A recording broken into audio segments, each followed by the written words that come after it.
नमस्कार। खबरां दे इस बुलेटिन विच तुहाडा स्वागत है। मैं हाँ जसप्रीत सिंह। पहलां पेश ने चोणवीआं खबरां।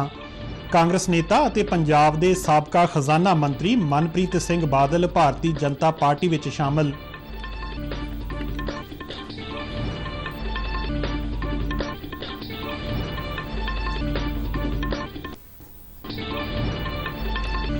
प्रधानमंत्री नरेंद्र मोदी वालों उत्तर प्रदेश के बस्ती जिले में संसद खेल महाकुंभ 2022-23 के दूजे चरण का उद्घाटन।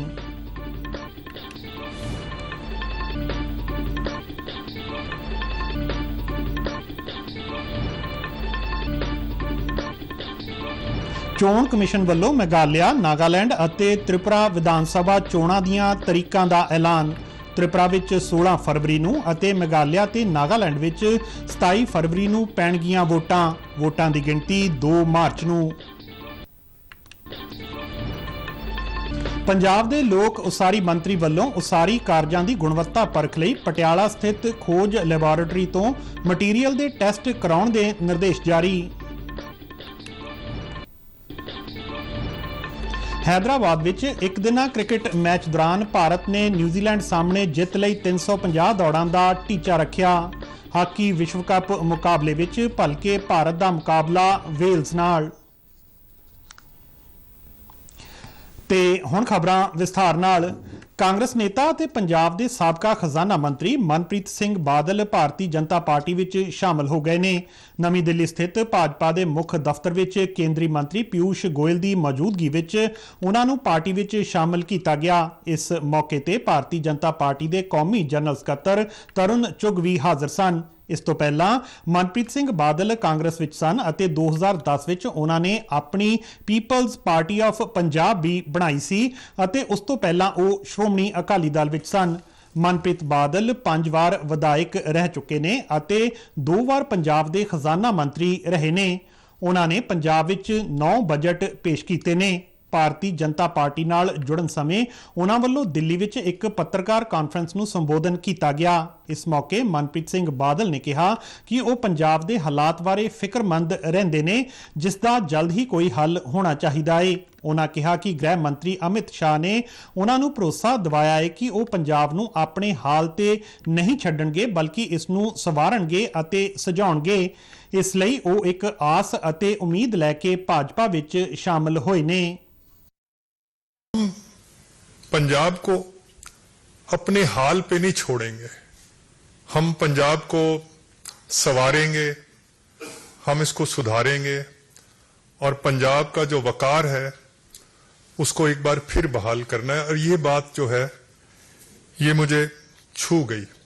And as someone who reflects anxiously in every day on the future of Punjab, मैं फिक्रमंद रहता हूं पंजाब के हाल पे और पंजाब के आने वाले हाल पे। मनप्रीत बादल ने कहा कि प्रधानमंत्री नरेंद्र मोदी वालों शुरू कीतियां गईयां PLI अते मेक इन इंडिया वर्गियां योजनावां सदका भारत दुनिया की एक फैक्टरी बन जाएगा जो कि भारत नूं नवीं सिखरां ते लैके जाएगा अते इसका फायदा पंजाब नूं भी पुजेगा। मनप्रीत सिंह बादल ने कहा कि पंजाब ने देश के निर्माण विच वड्डा योगदान दिता है ते उन्हां नूं आस है कि पंजाब अज भी देश लई यह भूमिका निभा सकता है बशर्ते कुछ चंगे लोग इस नूं चलाउण। हिंदुस्तान की जो इकोनॉमिक पॉलिसीज हैं पिछले 8 साल से जो स्कीम आई है वो मेक इन इंडिया की जो सारा है वो देखें, उसकी वजह से हिंदुस्तान दुनिया की फैक्ट्री बन जाएगा। हिंदुस्तान वो हिंदुस्तान नहीं रहेगा जो आपने और मैं जिसको जानते हैं, हमारे बचपन वाला हिंदुस्तान नहीं है। हिंदुस्तान ने तरक्की बहुत करनी है। सवाल सिर्फ एक ही है कि उस हिंदुस्तान में पंजाब का क्या मुकाम होगा।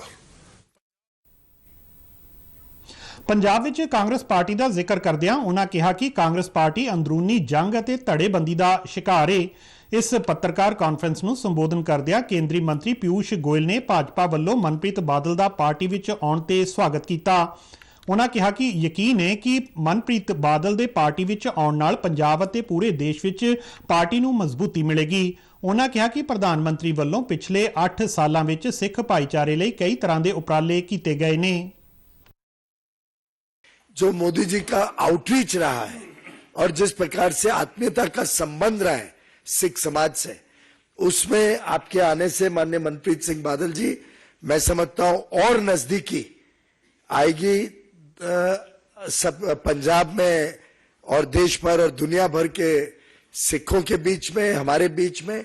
और मेरा मानना है कि आपके आने से आज भारतीय जनता पार्टी को बहुत बड़ा एक पंजाब में भी और देश की राजनीति में आगे बढ़ने के लिए एक बहुत स्वर्णिम दिन मैं आज को मानता हूं।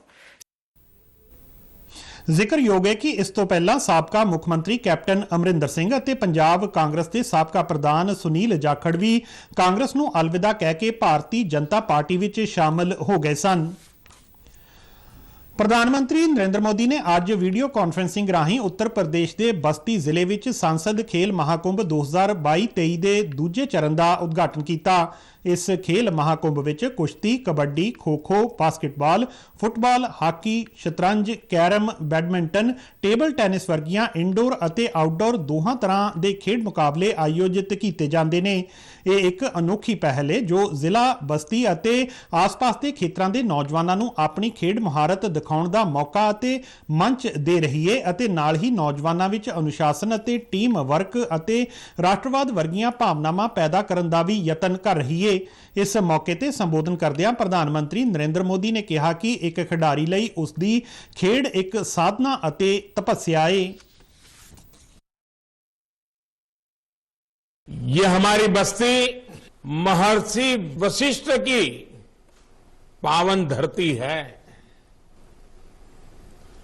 श्रम और साधना, तप और त्याग की धरती है और एक खिलाड़ी के लिए उसका खेल भी एक साधना ही है, एक तपस्या है और जिसमें वो अपने आप को तपाता रहता है।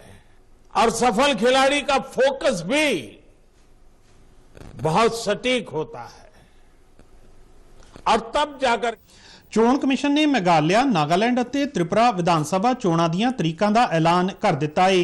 ਮੁੱਖ ਚੋਣ ਕਮਿਸ਼ਨਰ ਰਾਜੀਵ ਕੁਮਾਰ ਨੇ ਪੱਤਰਕਾਰ ਕਾਨਫਰੰਸ ਦੌਰਾਨ ਦੱਸਿਆ ਕਿ ਤ੍ਰਿਪੁਰਾ ਵਿੱਚ 16 ਫਰਵਰੀ ਨੂੰ ਅਤੇ ਮੇਘਾਲਿਆ ਤੇ ਨਾਗਾਲੈਂਡ ਵਿੱਚ 27 ਫਰਵਰੀ ਨੂੰ ਵੋਟਾਂ ਪਵਾਈਆਂ ਜਾਣਗੀਆਂ ਅਤੇ 2 ਮਾਰਚ ਨੂੰ ਵੋਟਾਂ ਦੀ ਗਿਣਤੀ ਹੋਵੇਗੀ। ਉਹਨਾਂ ਦੱਸਿਆ ਕਿ ਤਿੰਨਾਂ ਰਾਜਾਂ ਦੀਆਂ ਵਿਧਾਨ ਸਭਾਵਾਂ ਦਾ ਕਾਰਜਕਾਲ ਮਾਰਚ ਵਿੱਚ ਖਤਮ ਹੋ ਜਾਵੇਗਾ। ਮੁੱਖ ਚੋਣ ਕਮਿਸ਼ਨਰ ਨੇ ਦੱਸਿਆ ਕਿ ਤਿੰਨਾਂ ਰਾਜਾਂ ਵਿੱਚ 62 ਲੱਖ ਤੋਂ ਵੱਧ ਵੋਟਰ ਨੇ ਅਤੇ 2,28,000 ਨਵੇਂ ਵੋਟਰ ਜੋੜੇ ਗਏ ਨੇ। ਉਹਨਾਂ ਦੱਸਿਆ ਕਿ ਇੱਥੇ ਮਹਿਲਾ ਵੋਟਰਾਂ ਦੀ ਗਿਣਤੀ ਮਰਦ ਵੋਟਰਾਂ ਨਾਲੋਂ ਵਧੇਰੇ ਹੈ। ਮੁੱਖ ਚੋਣ ਕਮਿਸ਼ਨਰ ਨੇ ਕਿਹਾ ਕਿ ਇਹਨਾਂ ਚੋਣਾਂ ਲਈ ਸਾਰੀਆਂ ਤਿਆਰੀਆਂ ਮੁਕੰਮਲ ਕਰ ਲਈਆਂ ਗਈਆਂ ਨੇ। ਭਾਰਤ ਦੀ G20 ਪ੍ਰਧਾਨਗੀ ਤਹਿਤ G20 ਸਿਹਤ ਕਾਰਜ ਦਲ ਦੀ ਪਹਿਲੀ ਬੈਠਕ ਅੱਜ ਕੇਰਲ ਦੇ ਤਿਰੂਵਨੰਤਪੁਰਮ ਵਿੱਚ ਸ਼ੁਰੂ ਹੋ ਗਈ। ਕੇਂਦਰੀ ਸਿਹਤ ਅਤੇ ਪਰਿਵਾਰ ਭਲਾਈ ਰਾਜ ਮੰਤਰੀ ਡਾਕਟਰ ਭਾਰਤੀ ਪ੍ਰਵੀਨ ਪਵਾਰ ਅਤੇ ਕੇਂਦਰੀ ਵਿਦੇਸ਼ ਰਾਜ ਮੰਤਰੀ ਵੀ ਮੁਰਲੀਧਰਨ ਨੇ ਉਦਘਾਟਨ ਸਮਾਗਮ ਵਿੱਚ ਮੁੱਖ ਭਾਸ਼ਣ ਦਿੱਤਾ। 3 ਦਿਨਾਂ ਦੀ ਇਹ ਬੈਠਕ ਸਿਹਤ, ਹੰਗਾਮੀ ਹਾਲਾਤ ਤੋਂ ਬਚਾਅ, ਤਿਆਰੀ, ਪ੍ਰਤੀਕਿਰਿਆ, ਦਵਾਈਆਂ ਦੇ ਖੇਤਰ ਵਿੱਚ ਸਹਿਯੋਗ ਅਤੇ ਸਾਰਿਆਂ ਨੂੰ ਸਿਹਤ ਸਹੂਲਤਾਂ ਮੁਹੱਈਆ ਕਰਾਉਣ ਵਿੱਚ ਸਹਾਇਤਾ ਲਈ ਡਿਜੀਟਲ ਸਿਹਤ ਨਵਾਚਾਰ ਤੇ ਕੇਂਦਰਿਤ ਹੈ। ਕੋਵਿਡ ਮਹਾਮਾਰੀ ਤੋਂ ਬਾਅਦ ਸਿਹਤ ਖੇਤਰ ਸਾਰੇ ਵਿਕਾਸ ਸੰਕੇਤਕਾਂ ਦਾ ਕੇਂਦਰ ਬਿੰਦੂ ਬਣ ਗਿਆ ਹੈ। ਬੈਠਕ ਵਿੱਚ ਸਾਰਿਆਂ ਨੂੰ ਸਿਹਤ ਸਹੂਲਤਾਂ ਮੁਹੱਈਆ ਕਰਾਉਣਾ ਯਕੀਨੀ ਕਰਨ ਲਈ ਈ-ਸੰਜੀਵਨੀ ਅਤੇ ਆਯੁਸ਼ਮਾਨ ਭਾਰਤ ਵਰਗੇ ਡਿਜੀਟਲ ਸਿਹਤ ਐਪ ਦੀ ਵਰਤੋਂ ਤੇ ਵੀ ਚਰਚਾ ਕੀਤੀ ਜਾਵੇਗੀ। ਬੈਠਕ ਵਿੱਚ G20 ਮੈਂਬਰ ਦੇਸ਼, ਵਿਸ਼ੇਸ਼ ਸੱਦੇ ਤੇ ਆਏ ਦੇਸ਼ ਅਤੇ ਅੰਤਰਰਾਸ਼ਟਰੀ ਸੰਗਠਨ ਦੇ ਨੁਮਾਇੰਦੇ ਹਿੱਸਾ ਲੈ ਰਹੇ ਨੇ।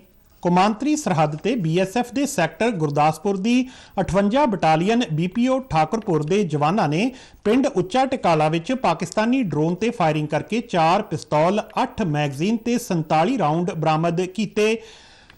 ਬੀਤੀ ਰਾਤ ਭਾਰਤੀ ਸਰਹੱਦ ਅੰਦਰ ਆਇਆ ਪਾਕਿਸਤਾਨੀ ਡਰੋਨ ਕਰੀਬ 7 ਕਿਲੋਮੀਟਰ ਭਾਰਤ ਦੀ ਸਰਹੱਦ ਅੰਦਰ ਪਿੰਡ ਉੱਚਾ ਟਿਕਾਲਾ ਦੀ ਗਰਾਊਂਡ ਤੱਕ ਪਹੁੰਚ ਗਿਆ, ਜਿਸ ਨੂੰ ਦੇਖਦਿਆਂ BSF ਦੇ ਜਵਾਨਾਂ ਨੇ ਕਈ ਰਾਉਂਡ ਫਾਇਰ ਕੀਤੇ। ਫਾਇਰਿੰਗ ਦੌਰਾਨ ਡਰੋਨ ਹਥਿਆਰਾਂ ਦੀ ਖੇਪ ਸੁੱਟ ਕੇ ਪਾਕਿਸਤਾਨ ਵੱਲ ਚਲਾ ਗਿਆ। BSF ਤੇ ਪੁਲਿਸ ਦੀ ਸਾਂਝੀ ਟੁਕੜੀ ਵੱਲੋਂ ਇਲਾਕੇ ਵਿੱਚ ਤਲਾਸ਼ੀ ਅਭਿਆਨ ਚਲਾਇਆ ਜਾ ਰਿਹਾ ਹੈ। तकरीबन 11:55 पर बॉर्डर पर तैनात जवानों ने ड्रोन की आवाज सुनी और जो पीछे तैनात थे उन्होंने उस पर फायर करा। जब ड्रोन पर फायर करा तो उसी के साथ किसी सामान के गिरने की भी आवाज सुनाई देगी। क्योंकि सीमा सुरक्षा बल के सजग जवान चारों तरफ तैनात थे, रात्रि को ही उन्होंने पूरे इलाके की सर्च शुरू कर दी। ਪੰਜਾਬ ਦੇ ਲੋਕ ਨਿਰਮਾਣ ਮੰਤਰੀ ਹਰਭਜਨ ਸਿੰਘ ਈਟੀਓ ਨੇ ਕਿਹਾ ਹੈ ਕਿ ਰਾਜ ਵਿੱਚ ਨਿਰਮਾਣ ਕਾਰਜਾਂ ਦੀ ਗੁਣਵੱਤਾ ਪਰਖਣ ਲਈ ਲੋਕ ਨਿਰਮਾਣ ਵਿਭਾਗ ਦੀ ਪਟਿਆਲਾ ਸਥਿਤ ਖੋਜ ਲੈਬਾਰਟਰੀ ਵਿੱਚੋਂ ਮਟੀਰੀਅਲ ਦੇ ਵੱਧ ਤੋਂ ਵੱਧ ਟੈਸਟ ਕਰਵਾਏ ਜਾਣੇ ਯਕੀਨੀ ਬਣਾਏ ਜਾਣ। ਪਟਿਆਲਾ ਵਿੱਚ PWD ਰਿਸਰਚ ਲੈਬਾਰਟਰੀ ਦੇ ਕੰਮ ਦਾ ਜਾਇਜ਼ਾ ਲੈਣ ਮੌਕੇ ਉਨ੍ਹਾਂ ਕਿਹਾ ਕਿ ਰਾਜ ਦੇ ਵੱਖ-ਵੱਖ ਵਿਭਾਗਾਂ ਨੂੰ ਹਦਾਇਤ ਕੀਤੀ ਜਾਵੇਗੀ ਕਿ ਉਸਾਰੀ ਅਤੇ ਵਿਕਾਸ ਕਾਰਜਾਂ ਦਾ ਮਿਆਰ ਉੱਚ ਪੱਧਰ ਦਾ ਰੱਖਣ ਅਤੇ ਇਹਨਾਂ ਦੇ ਗੁਣਵੱਤਾ ਮਾਪਦੰਡਾਂ ਨੂੰ ਯਕੀਨੀ ਬਣਾਉਣ ਲਈ ਇਸ ਲੈਬ ਵਿੱਚੋਂ ਵੱਧ ਤੋਂ ਵੱਧ ਟੈਸਟ ਕਰਵਾਏ ਜਾਣ। ਉਨ੍ਹਾਂ ਦੱਸਿਆ ਕਿ ਇਸ ਲੈਬ ਵੱਲੋਂ ਇਸ ਮਾਲੀ ਵਰੇ ਵਿੱਚ ਹੁਣ ਤੱਕ 60 ਲੱਖ ਰੁਪਏ ਦੇ ਟੈਸਟ ਕੀਤੇ ਗਏ ਨੇ। ਉਨ੍ਹਾਂ ਦੱਸਿਆ ਕਿ ਲੈਬ ਵਿੱਚ ਸਰੀਏ, ਇੱਟਾਂ, ਸੀਮੈਂਟ, ਬਜਰੀ, ਰੇਤਾ, ਲੁੱਕ ਸਮੇਤ ਵੱਖ-ਵੱਖ ਉਸਾਰੀ ਸਮੱਗਰੀ ਦੇ 63 ਪੈਮਾਨਿਆਂ ਦੇ ਵੱਖ-ਵੱਖ ਟੈਸਟ ਕੀਤੇ ਜਾਂਦੇ ਨੇ। ਜਲੰਧਰ ਜ਼ਿਲ੍ਹਾ ਪ੍ਰਸ਼ਾਸਨ ਵੱਲੋਂ ਵਿਸ਼ੇਸ਼ ਪਹਿਲ ਕਦਮੀ ਤਹਿਤ ਜ਼ਿਲ੍ਹੇ ਦੀਆਂ ਸਰਕਾਰੀ ਸਕੂਲਾਂ ਦੀਆਂ ਇਮਾਰਤਾਂ ਨੂੰ ਬਿਜਲੀ ਉਤਪਾਦਨ ਦੇ ਖੇਤਰ ਵਿੱਚ ਆਤਮ ਨਿਰਭਰ ਬਣਾਉਣ ਲਈ ਪਹਿਲੇ ਪੜਾਅ ਅਧੀਨ 40 ਸਕੂਲਾਂ ਦੀ ਚੋਣ ਕੀਤੀ ਗਈ ਹੈ। ਡਿਪਟੀ ਕਮਿਸ਼ਨਰ ਜਸਪ੍ਰੀਤ ਸਿੰਘ ਨੇ ਦੱਸਿਆ ਹੈ ਕਿ ਇਹ ਪ੍ਰੋਜੈਕਟ ਗੈਰ ਸਰਕਾਰੀ ਸੰਸਥਾਨ ICICI ਫਾਊਂਡੇਸ਼ਨ ਦੇ ਸਹਿਯੋਗ ਨਾਲ ਸ਼ੁਰੂ ਕੀਤਾ ਗਿਆ ਹੈ ਅਤੇ 60 ਲੱਖ ਰੁਪਏ ਦੀ ਲਾਗਤ ਨਾਲ 40 ਕਿਲੋਵਾਟ ਦੀ ਸਮਰੱਥਾ ਵਾਲੇ 11 ਰੂਫਟਾਪ ਸੋਲਰ ਪੈਨਲ ਪਹਿਲਾਂ ਹੀ ਸਥਾਪਿਤ ਕੀਤੇ ਜਾ ਚੁੱਕੇ ਨੇ। ਉਨ੍ਹਾਂ ਦੱਸਿਆ ਕਿ ਬਾਕੀ 29 ਸਕੂਲਾਂ ਵਿੱਚ ਸੋਲਰ ਪੈਨਲ ਜਲਦ ਲਗਾਏ ਜਾ ਰਹੇ ਨੇ ਅਤੇ ਅਗਲੇ ਪੜਾਅ ਦੌਰਾਨ ਇਹਨਾਂ 40 ਸਕੂਲਾਂ ਵਿੱਚ ਜ਼ਮੀਨਦੋਜ਼ ਰੇਨ ਵਾਟਰ ਹਾਰਵੈਸਟਿੰਗ ਸਿਸਟਮ ਸਥਾਪਿਤ ਕੀਤੇ ਜਾਣਗੇ। ਪ੍ਰਧਾਨ ਮੰਤਰੀ ਨਰਿੰਦਰ ਮੋਦੀ ਨੇ ਵਿਦਿਆਰਥੀਆਂ ਨੂੰ ਐਗਜ਼ਾਮ ਵਾਰੀਅਰਜ਼ ਪੁਸਤਕ ਦੇ ਅੰਸ਼ ਨੂੰ ਧਿਆਨ ਵਿੱਚ ਰੱਖਦਿਆਂ ਇਮਤਿਹਾਨਾਂ ਦੀ ਤਿਆਰੀ ਕਰਨ ਦੀ ਅਪੀਲ ਕੀਤੀ ਹੈ। ਉਹਨਾਂ ਨੇ ਇਸ ਪੁਸਤਕ ਦੇ your exam your methods choose your own style ਸਿਰਲੇਖ ਹੇਠ ਵਿਦਿਆਰਥੀਆਂ ਨੂੰ ਇਮਤਿਹਾਨਾਂ ਦੌਰਾਨ ਤਣਾਅ ਮੁਕਤ ਪ੍ਰੀਖਿਆਵਾਂ ਲਈ ਕਈ ਸੁਝਾਅ ਦਿੱਤੇ। ਪੰਜਾਬ ਦੇ ਕਈ ਵਿਦਿਆਰਥੀਆਂ ਨੇ ਉਹਨਾਂ ਦੀ ਇਸ ਕਿਤਾਬ ਵਿੱਚ ਦਿੱਤੇ ਪ੍ਰੀਖਿਆ ਦੇ ਮੰਤਰ ਅਤੇ ਪ੍ਰੀਖਿਆ ਪੇ ਚਰਚਾ ਪ੍ਰੋਗਰਾਮ ਦੌਰਾਨ ਪ੍ਰਧਾਨ ਮੰਤਰੀ ਵੱਲੋਂ ਦਿੱਤੇ ਗਏ ਸੁਝਾਵਾਂ ਲਈ ਪ੍ਰਧਾਨ ਮੰਤਰੀ ਨਰਿੰਦਰ ਮੋਦੀ ਦਾ ਧੰਨਵਾਦ ਕੀਤਾ ਹੈ। ਮੈਂ ਮੰਨਤ 12ਵੀਂ ਜਮਾਤ ਦੀ ਵਿਦਿਆਰਥਣ ਹਾਂ, ਪਰ ਮੈਨੂੰ ਵੋਟ ਦੇਣ ਦਾ ਕੋਈ ਡਰ ਨਹੀਂ ਕਿਉਂਕਿ ਪ੍ਰਧਾਨ ਮੰਤਰੀ ਸ਼੍ਰੀ ਨਰਿੰਦਰ ਮੋਦੀ ਜੀ ਦੁਆਰਾ ਸ਼ੁਰੂ ਕੀਤਾ ਗਿਆ ਪਰੀਖਿਆ ਪੇ ਚਰਚਾ ਰਾਹੀਂ ਮੈਂ ਆਪਣੀ ਸ਼ਖਸੀਅਤ ਨੂੰ ਅੱਗੇ ਵਧਾ ਪਾਈ ਹਾਂ ਅਤੇ ਆਪਣੇ ਆਪ ਨੂੰ ਉਤਸ਼ਾਹਿਤ ਕਰ ਪਾਈ ਹਾਂ ਕਿ ਮੈਂ ਬਿਨਾਂ ਕਿਸੇ ਘਬਰਾਹਟ ਜਾਂ ਡਰ ਨਾਲ ਪੇਪਰ ਨਾ ਦੇਵਾਂ।